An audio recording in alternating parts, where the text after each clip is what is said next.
Hello, everybody, and we are live. Let me just quickly check that everything's working okay, and we will get going straight away.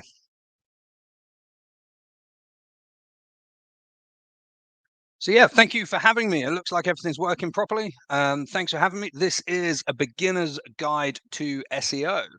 I do have within the StreamYard software that I'm using the ability, so your comments and stuff should appear, but periodically I will just double check on my phone because sometimes how these things can happen is that they the comments don't sometimes come through appropriately. So cool. Um, First of all, if it's going to work for me, tech always lets you down on things like this. This is me. So do connect and subscribe. We've got a YouTube channel. I think the benefits of our YouTube channel over lots of the other digital marketings, we've only just started it. It's very, very new. Most of those 73 videos are shorts at the minute, but we've got about 15 long form videos which showed you the digital marketing insights. A lot of the content out there from digital marketing agencies, unfortunately, is via software as a service platforms, and it's just trying to drive you into using those particular platforms. These videos that we're producing, they're just designed to be insights from a digital marketing agency that's actively in the trenches every single day getting this stuff done. So if you take a photo of that QR code, that will take you straight through, and then you can hit that subscribe button. The content will almost exclusively be around SEO, Facebook ads, and Google ads, because those are our agency's three specialities. So I'll just leave that up there for a minute while I have a sip of the tea. Okay.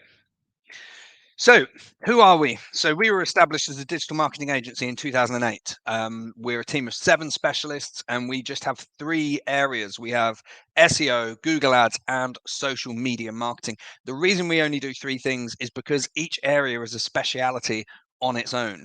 And there's a lot of digital marketing agencies out there that claim to do all sorts of different things. And if you get a digital marketing agency or specialist and it's just one individual or a handful of individuals, but then they've got 20, 30 apparent different specialisms, that is a real warning. It's a real red flag for you. We've got 3 specialists in SEO, 2 specialists in Google Ads, and 2 specialists in social media marketing in the agency. And that means that we can really focus in and get really good, and we deliver great results for our clients. So we help businesses go from online obscurity to being digitally visible and profitable by capturing pre-existing search demand, engaging their audience, and optimizing their digital marketing to ensure our clients achieve high quality leads and sales with campaigns that pay for themselves within 30 days. Here are some of the results that we've achieved. This was just picked out at random, really, from June.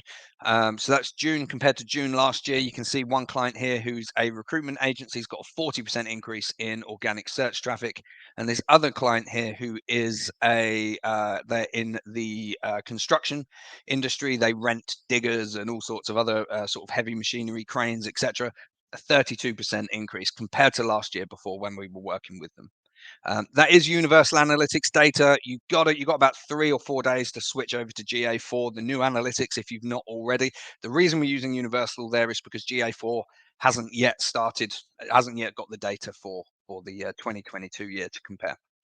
So what we're going to go through today is what is SEO and why it's usually the highest converting source of website traffic that you can possibly get.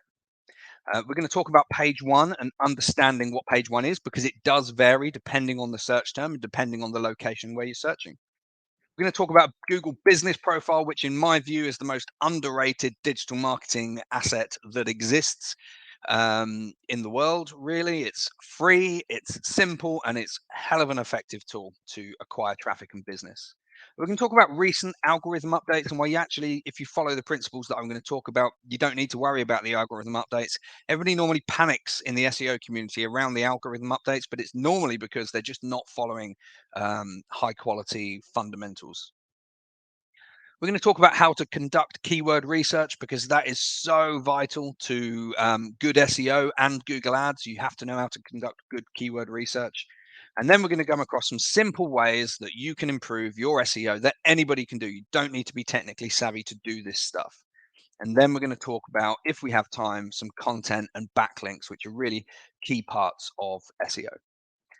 So, what is SEO and why does it convert so well? Well, it's the practice of improving your website along Google guidelines to increase the amount of traffic that you get from SEO. And just to, there'll likely be somebody in the comment section at some point saying, well, what about other search engines? What about Yahoo? What about Bing, etc.? They're normally the two other rivals. Bing is growing a little bit, but it's still only about 8% of the, that's 8 percent of the search market, whereas Google has around 86. And generally, all the other search engines, they're hanging on the coattails of Google. And if you get things right for Google, generally you'll be in a good position with the other search engines too. So optimize for Google, and everything else should take care of itself. Google has 40,000 searches per second, or that's 1.2 trillion per year. And it's growing, it's still growing by 10% every single year now. 86% of the search market, as we've mentioned, and it's where people go to research products and services.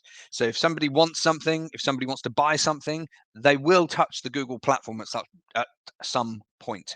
In all likelihood, whether they want to get a plumber, they're going to be all over looking for plumbing services and having a look at reviews, or even if they want to buy something, they want to buy a notepad, they're probably going to look at Google to check the fundamentals of the company that sits behind the notepad to make sure it actually arrives and it's going to be high quality. But then we think about why it converts so well in terms of the customer acquisition funnel. Right at the top, we got acquisition and awareness. Somebody has to be aware of you before they can purchase from you. And then consideration, conversion, and then loyalty. So the reason that SEO converts so well is because generally when people are using SEO, they're already right down there at the conversion stage. They might not be aware of you, they might not be aware of your brand, but generally speaking, they're going to be right down there in that conversion stage. And they're going to be looking for something because they've just sprung a leak in their roof. So they're going to be looking for roofing specialists, and they want somebody to come and resolve that problem. Now, if you hit people via social media advertising, you might make them aware of your business. They might know about your roofing company, but they're not yet going to be in the position to buy because they haven't got the problem. So when the problem develops and when people have got time to do the research and to go looking around, um, and checking reviews and doing all this other things, looking at your competitors, that is where SEO comes in. It catches people when they are ready for conversion. Sorry, phone's going off there. Okay, and then we've got the 5 stages of brand awareness. So when they're unaware of your brand, they're problem aware, or they solution aware, product aware, and most aware. Now, ideally, of course, you will want everybody up there in that most aware section, but the reality is you have to bring people through this process. But with SEO, people are generally problem and solution aware, they're generally product aware, and they're just looking for a supplier. They're just looking for somebody who can come and fulfill that need, whatever it is. It could be that they're looking for HR services because they've just had some notice of an employment tribunal and they've not sought HR services before. It could be that they've just had a copyright infringement claim coming into their office, and then all of a sudden they've got this problem and they know there's a solution because they know lawyers exist. So they start searching copyright infringement lawyer, near me. And then you need to be, if you're on page one, you're in a position to win that business. If you're not, it's going to go to your competitors. It's as simple as that. So the reality of page one today is that it's dominated by adverts. There's up to 8 adverts on a desktop, 4 at the top, 4 at the bottom. And in some cases, organic results can be under 19% of the page. Featured snippets in the FAQ sections are now really, really prominent. They appear all over the place because that's the information that Google wants, or the searchers that are using Google want, to be more accurate. And the map pack of local search areas is now accounts for 25% of all page clicks.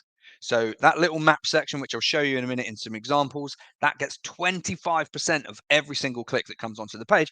And that actually has nothing to do with your website. This is all to do with your Google business profile, which we're going to come into in a minute.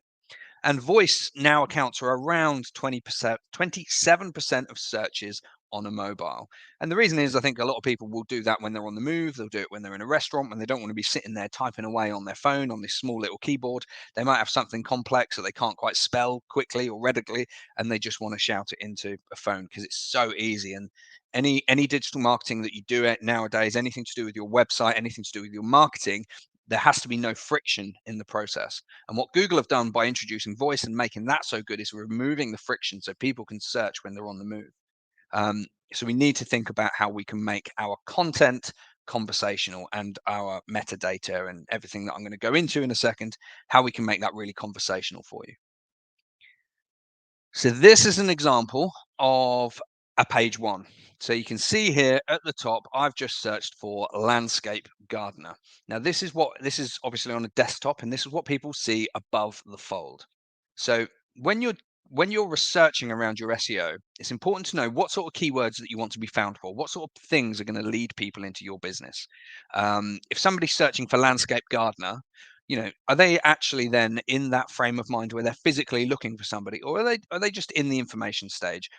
Is landscape gardener just when somebody's looking for a job as a landscape gardener? It's a very broad um, search term, actually. So a lot of what I'm going to talk about today is going to be how you niche that right down. But you can see here at the top, we have 4 adverts. That's the first thing that people see is 4 adverts. And you can see Cams Build. I'm based in Cambridgeshire. These ads are locally delivered. Just below that, so we can see the 4 ads, and then the first thing that we have, the first organic position that we have is Trust a Trader. And what you'll see is if you go through all the keyword data around landscape gardeners, Trust a Trader appears again and again and again. So if I was a landscape gardener, the lesson I would draw from that is I need to have some presence on landscape gardening. Sorry, on Trust a Trader, because it's the first organic position, which means loads of traffic for landscape gardening traffic is going to be funneling like a fire hose onto Trust a Trader. Now, it's very unlikely you're going to be able to dislodge Trust a Trader from a national search term of landscape gardener. But if you get a position on there, you can get the traffic that ultimately comes from Google to Trust a Trader to your website. Okay, this is what people would see below if you scroll down a whole screen, and you can see here at the top, you have 4 people also ask. So this is the frequently asked questions section. So what does a landscape gardener do? How much do they charge? What's the difference between a gardener and a landscape gardener? And how much does a landscaper cost? Right. So if I was looking at that, that's the sort of content that is connected with your niche. So if I was a landscape gardener, I'd be looking at making my pricing quite open, or if some people don't want to put their pricing out there because it varies so much, but you need to make it very clear because that's what people are looking for. People are looking for the price and the costs. You need to make it very clear how you can actually get a quote, how you can actually get the costs around it. Maybe give people some examples, that sort of thing. So this is how you can start using SEO to actually produce content and to improve the user experience of your website. We can then see here that we've got what is a landscape gardener. So they're starting producing SEO organic positions for people who are looking for jobs, Glassdoor and Indeed. So this is where this search term, if you are a landscape gardener and you're looking for people to work with on projects, so you can earn money and pay your bills and make a good profit. Landscape gardener is not what you want to be optimizing for. A little bit further down, I'll explain what you potentially could be optimizing for later. So beneath all of that, you've got Trust a Trader again. Find results on. You've also got My Builder, and I'd be scrolling along here to see what else is being delivered. Then you've got this map section. Now, this map section will deliver around 25% of page clicks, and you can see that it's local and it's relevant. So Google has basically determined landscape garden as the search term. It's a national search term. It's normally associated with people looking for jobs. So we'll put Trust a Trader up. We'll put some Indeed and Glassdoor and some job sites. We'll put some frequently asked questions that are associated with it. But also people who search for that may be interested in local businesses. Therefore, after all of that stuff, we're going to put a map section on there. And you can see that there's 3 here, and you can see that they all have reviews. They all have fully completed Google business profile sections. So it's no coincidence for me that they're the ones that are all appearing on page one in comparison to these other at least three that are in the town where we are based. So let's move the search term on, landscape gardener in Cambridge, right? Because if somebody's searching landscape gardener, it could be for this variety of stuff. But if they're searching for landscape gardener in Cambridge, there's a good chance that they're actually looking for somebody to deliver the work, to work with on a project, to transform their garden space or whatever it might be. But you can see again, we have four ads that appear, all local based, Cambridge, Cambridge. I'd bet my bottom dollar that they're Cambridge, or at least service Cambridge. And then we beat any quote. Look at that, 13 years experience. We beat any quote. They're going really, really bold there with their ad call out, right? And well, so are these people. We won't be beaten on price. So I can imagine that these two, for people who are more price sensitive, are going to attract a lot of that custom. But then are they the right customers if they're price sensitive? That's a whole nother question. But moving on then. Trust a Trader appears again. So if you're a landscape gardener, and this will be different if you're searching for HR services, if you're in the legal sector, if you're a coach and consultant, there's loads of them in this group, then you have to look at what Google is throwing up on page one, because if it's repeatedly throwing, we call these aggregate sites, Trust a Trader and people like that. If it's repeatedly throwing these aggregate sites up, you need to be on that site so you can acquire some of this traffic through a chain. You've then got the people also asking, if I start clicking these down, then I'll see a little answer underneath. And when you click up, a few more will appear. So this sort of stuff can go on forever, and you can really conduct a load of broad research around exactly what your target market is searching for. How do I find a good one? How much is one? Should I pay a gardener per hour? So this is a gardener search term. So there's obviously a little bit of mix between gardening and landscape gardening. And then we get into the organic results, and you can see it started to return organic businesses. You then get the map section again. And again, look, these are all fully completed Google business profiles. Okay. So you have to have a Google business profile. If you don't have a Google business profile in 2023, then, I don't know how you're staying in business, really. It really is that important. Some people don't want to register their business from their home address, but you have to register it from somewhere if you want to be appearing in this map section. Your SEO for the map section will be strongest in your local area. It's still possible to get on page one for Cambridge terms if you're not in Cambridge. If you search for SEO companies in Cambridge, Lilac James will be on page one, despite the fact that we're about 30 miles away. But we won't appear in the map section because we're not physically located there. So I would personally register the business to your home address. People nowadays, they know that businesses are registered to home addresses. Knowing Cambridge as I do, I'd say these three are all in home addresses, not offices, potentially not that one. So yeah, don't hesitate to do that. Here's just another example away from landscape gardening. You can see family law solicitors is the search term. Straight away above the fold, nobody was bidding for ads around this, which was really surprising to me, probably because the cost per click's really quite high. And there's only a few suppliers in town, so they probably get enough business organically through SEO because they're not in a terribly competitive market. Although that may change, and they'll need to change with it and be responsive when it does, if it does. So you can see here again, they've all got fully completed Google business profiles. It's so vital to get into that page one. Again, you can see the people also ask section. Then we start getting into the organic section down here. So position one, it used to be right at the top of the page. It used to be like really, really prominent. Position one now will appear most of the time underneath quite a lot of stuff. However, it still does attract the majority of the traffic on the page because people quite often skip past the ads. Ads will get around 6 to 10%. Some people just click on an ad because it's easy for them.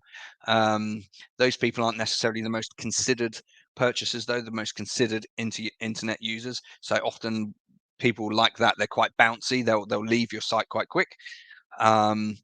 the organic section still delivers higher rates of traffic. In fact, right now in my business, we're doing some split testing just as an experiment, and we're testing the performance metrics of not just LinkedIn ads and Facebook ads, but different campaign types in LinkedIn ads and Facebook ads. But every time organic SEO, and pay per click, of course, every time organic SEO produces the highest conversion rate and the best engagement metrics. If you don't know what Google Business Profile is, it's this. Just you need a Gmail address to have one. So register for a Gmail address if you don't have one, and then just search on Google Business Profile, and take the first link, and it will take you here. It's dead simple. I don't need to explain to you how to complete it, but this is what Lilac James's looks like. So we have invested time in cultivating positive reviews. We have lots of happy customers, and we want to show them off to the world, and they're happy to oblige. And you can see this is what Google picks out. This is just some highlights Google picks out. We can't control. We can't control that section. It's got a little synopsis of what the company is, and then it's got our details. It says closed because this is a screenshot, and when I took the screenshot, we were closed. And then you can input photos and maps and all the rest of that sort of stuff, and you have to verify that your address is at a certain place. They'll send you a little code that you can input into a phone, and they're actually talking about in future. In fact, I think they've started rolling this out, asking you to actually take a video to show that you have access to that, because again, a lot of people that are getting around the algorithm by starting virtual offices and PO boxes and this sort of stuff. So they might be tricking Google into thinking they're based in the center of London, where you've got this massive amount of search traffic, whereas the reality is they're not. They're based in a bedroom in Ely, for example. Here's just some quick tips to optimize your Google Business Profile. It's an old slide actually. It's called. It used to be called Google My Business. It's now Google Business Profile. So make sure your information is complete. You can write weekly posts and events and put special offers in there if you like. You don't have to do that regularly, but the feature is there. Add pictures and videos, or Google is potentially just going to pick some from the internet and display them in there, or from your website and display them in there. Upload your frequently asked questions and answer them. So there's a question facility. It's not actually on that slide, but there is a question and answer facility within Google. So if you can't submit them yourself, unfortunately, as the business, but you can get somebody connected to you to upload frequently asked questions. Going back to the landscape gardener, it'd be the price. How do you determine price? And then you want to go in there and answer it, because people are going to be interested in that sort of content. You want to go in there and answer it, and you want to say, pricing varies so much for landscape gardening. Thanks for your inquiry, but here's some example projects. If you click this link, you can have a look at some example projects with some example pricing on our website, and then you can win that click, and you can bring them into your ecosystem. Encourage and respond to reviews. That's really, really vital, because if you don't encourage reviews, you're just going to attract, or you're more likely to attract the bad ones, particularly on product-based businesses. If somebody's unhappy with your product or services, they're something like 10 times more likely to leave a negative review than a happy person would be to leave a positive review. So you have to spend some time implementing processes, even if that could be manual. So at Lilac James, we only work with about 40 clients at any one time. So actually, and we barely have any customer churn. People, once we start working with them, we work with them long term. So we spend time encouraging reviews, and for us that's manual. If we stop working with a client, or we do some fantastic work for them, we say, would you mind leaving us a review? And they're happy to, and they go and do it.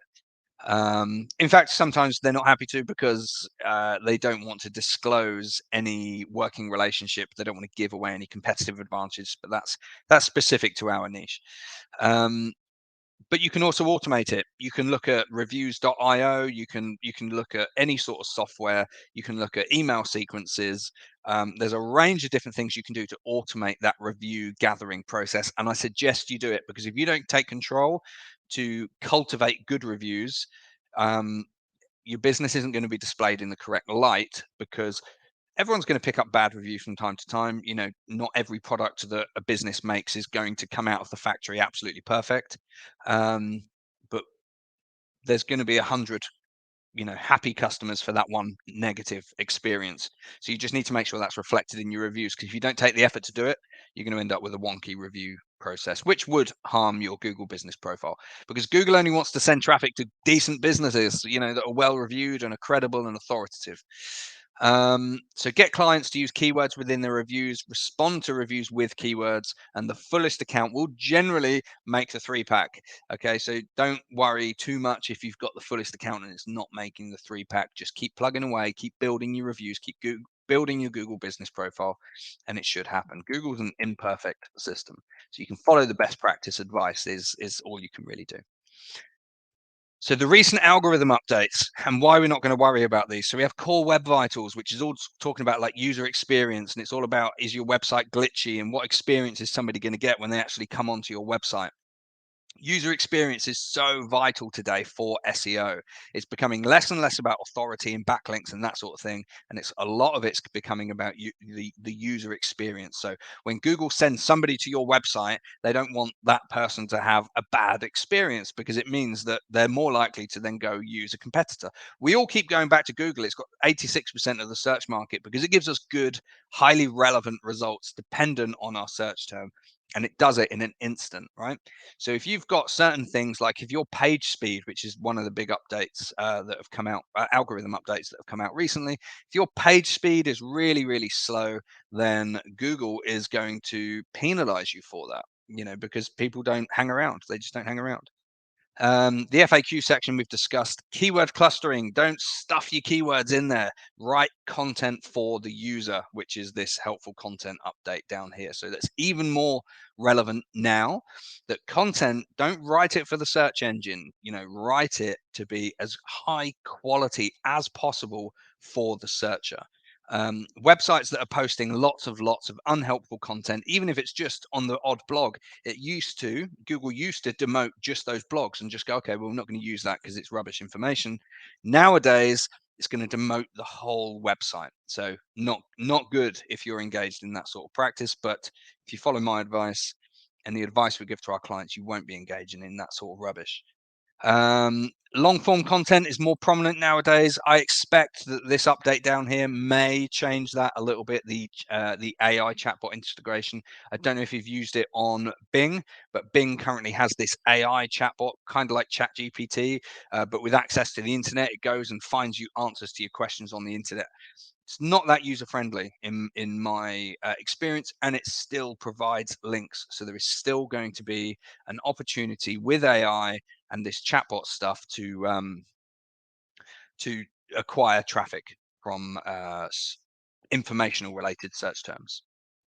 The fundamental principle that I want you to keep an eye on and just have in the back of your head is that Google wants to deliver the best and most relevant content from an authoritative source dependent on the search term. I'll repeat it because it's so vital. Google wants to deliver the best and most relevant content from an authoritative source dependent on the search term.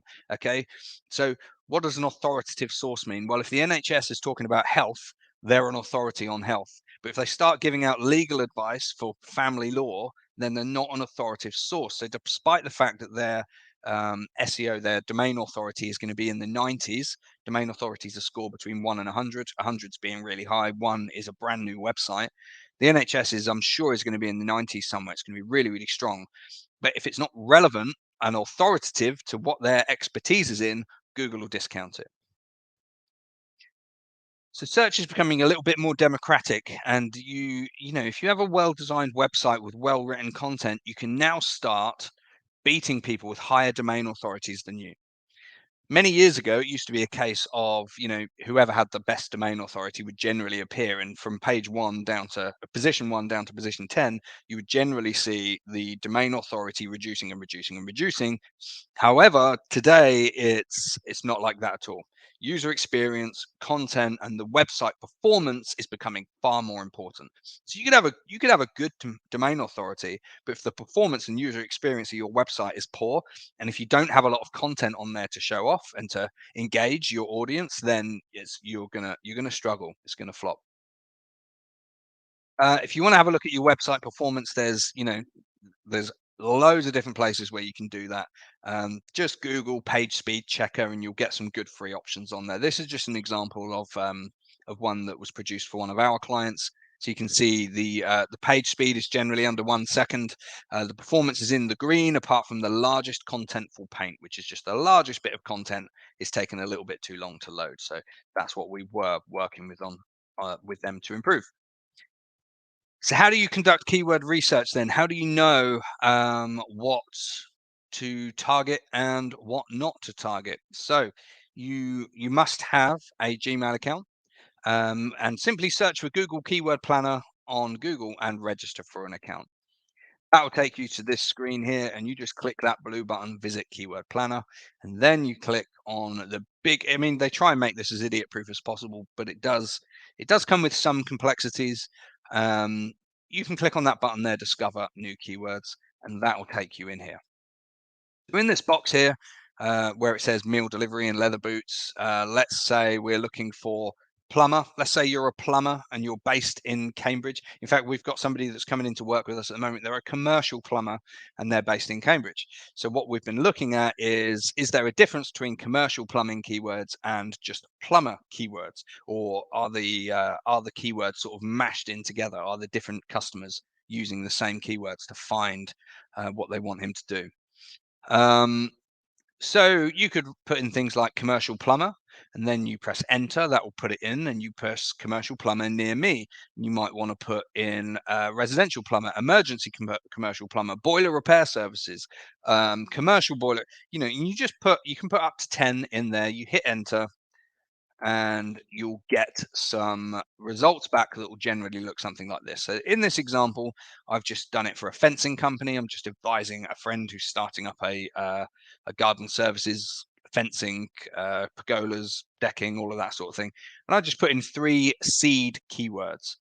So the seed keywords are just the ones that kicks the AI off, really. They're the ones that you put in. And you can see fencing company near me, 12,100 searches on average per month. And you can see the general trend that sort of goes on there.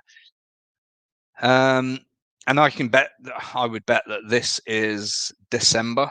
So the traffic comes down towards December, and then in the new year, it peaks up right throughout summer, and then it starts trickling down again towards December. And it's the same for fencing contractor and garden services. December always seems to be a low point for many businesses. Others, we've just taken on a big sportswear client, and obviously December, their traffic just goes through the roof. Summer and December just absolutely goes mad. So it's important that you have an idea of what trends that you're targeting. You can see the 3-month change, the year-on-year change. So garden services is growing. People are after people to sort out their gardens, and then you can see the bid. Um, if if this was Google Ads, I'd discuss more around this, but just to tail it off, this is what you'll pay per click if you were to bid for Google Ads on those keywords. Beneath this, you'll see suggested keywords. So these are keywords that are linked to that Google thinks are relevant to these, and there'll be a big list of them underneath. And you can just start clicking these boxes for the ones that are relevant. You can export them to a spreadsheet, and you can get all of that. But to round it off, we've got a really good video, how to conduct Google keyword research for local business. It's a video on our YouTube channel. You can see the QR code on the top right-hand side of the screen here. Take a picture of that, go to the YouTube channel. You can have a look at that, and that walks you through it step by step, shows you exactly what you need to do to conduct keyword research for a local business. Okay, so top tips to improve your SEO is to focus on the user, not the search engine.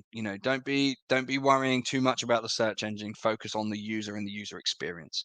Optimize for mobile first. We've all been on those websites where you have to sort of spread the website out and navigate it around. Google hates that. Something like 70 or 80% of people are using the mobile phone to search the internet nowadays. So you need to optimize for those people. Um, Target appropriate keywords. Understand what is being delivered already and where you fit in.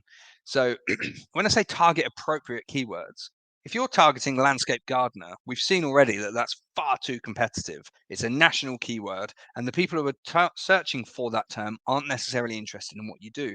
However, if you're based in Cambridge, your homepage as a landscape gardener almost certainly wants to be targeted towards words such as landscape gardener in Cambridge. So you can understand what is being delivered already and where you fit in. So simply be typing those into Google, see what comes up on page one, see what the domain authorities of your competitors are. There's some software called Moz that you can download for free. It's a Chrome extension. And quite simply, when you search on page one, you'll be able to see the domain authorities of everyone that's appearing there. Have a look at your own domain authority and then consider where you fit in. So if everybody's domain authority on page one is 50, 60, 70, 80, and yours is on 4, then it's going to take a lot of time. You might want to consider then niching your keywords right down so you're in a less competitive environment. So next is to ensure your meta title explains what each page is for. You've got 155 characters, so think Ron Seal. It does exactly what it says on the tin. You haven't got a lot of time. You haven't got a lot of characters to be writing all about what you do. You also don't have a lot of characters to be putting your brand name in there. Your brand name doesn't need to go in there. Google knows who you are. If you go onto B&Q's website, it's DIY.com. That domain name must have cost them a fortune. But if you go onto DIY.com and you hover over their metadata, so if you hover over the tab at the top of the screen from that page, it will show you in a little white box what the metadata is. They won't have B&Q in there. It's very unlikely that they do. If they are, they're being advised badly by their SEO team. So in short, it explains what each page should be delivered for. So landscape gardener in Cambridge could be your home page if that's stronger. And then your individual service pages can be named in other bits and pieces. Your meta descriptions are simply there to when you click. So you've got a couple of parts to metadata, and you've got your meta title and you've got your meta description. Your meta description can be, I can't remember the character limit now, but it's a lot longer than the title. And it's no longer relevant to SEO. So you no longer have to worry about putting your keywords in there. It's just there to win the click. So your meta description is what sometimes or mostly appears after your link in the Google search results page. So kind of like in the ad section where we saw we won't be beaten on price, you can write stuff like that in your meta description, and Google may choose to display it if it feels it's relevant. Get the keywords that you want to target for that specific page within your H1 tags and your content, but don't stuff them in. Remember, you have to write for the user and not the search engine. And then finally is just to regularly produce content. Google doesn't like a stale website. So think about the problem that Google have. I could go onto Squarespace or Wix today, get a new domain, and I could say I'm a landscape gardener. I could set this website up. It could be a little flash in the pan. I could have been all motivated. Anybody can do it. And then 3 months later, I've not pushed the business forward. I'm not in a position to take on any clients. How does Google then determine that website that's just been started isn't worth sending anybody to? Well, it will know by a couple of ways. It will know because it's got no backlinks, it's got nobody linking to it, it's brand new, and it's not updated. It's not receiving regular updates. So people go out of business all the time, particularly in this sort of environment. So the difficulty Google has is if a website isn't then being updated, it looks at it as potentially, it's kind of like if you were looking at a building and it had all this hustle and bustle coming in and out, and then that all stops, you'd probably presume that the business wasn't as busy or is no longer working from that building. So you have to regularly produce content. That could be blogs, it can be case studies, it can be testimonials, whatever you want it to be. But get producing some content. Blog form's the easiest, and get that on there. But you're probably going to want some sort of case studies as well, I would suggest. So each page on your website should focus on achieving traffic for a particular cluster of keywords. Target realistic keywords dependent on the competition levels and your domain authority. So for the Lilac James homepage, our keywords are SEO companies Cambridge. So we do more than SEO. We do social media, we do pay-per-click, etc., etc. So why have we gone for SEO companies Cambridge? Well, because we've niched down, because when you look at digital marketing agency, it's a much more competitive environment.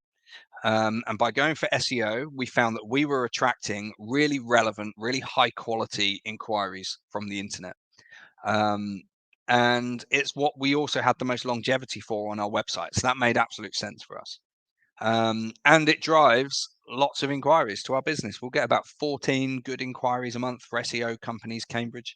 Um, and this is free. This is free traffic, free inquiries that come to us that we don't have to pay for. So it's great. Our main services page then targets SEO and digital marketing agency, St. Neots. So this is the town where we're actually based. So digital marketing agency, if we were looking in Cambridge, there's a lot of competition there. We're not based there, so that sort of ranks us down a little bit. Because we're not physically based in that location. But because we are physically based in St. Neots, it makes sense to optimize for digital marketing agency St. Neots.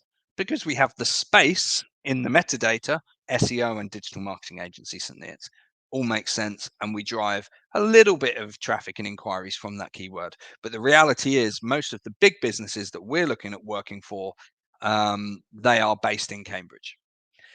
Um, and then finally, we have social media management agency, Cambridge, for our SMM page. So for our social media management page. And again, we've gone for Cambridge because we feel, and we are competitive, and we are on page 1 for that search term. So content for SEO, then finally, it's just conduct long tail keyword research. This is when you're doing that keyword research, like we showed you for the keyword planner. Long tail is essentially when you're looking for, like, landscape gardener is a short tail keyword. Landscape gardener in Cambridge is a medium tail keyword.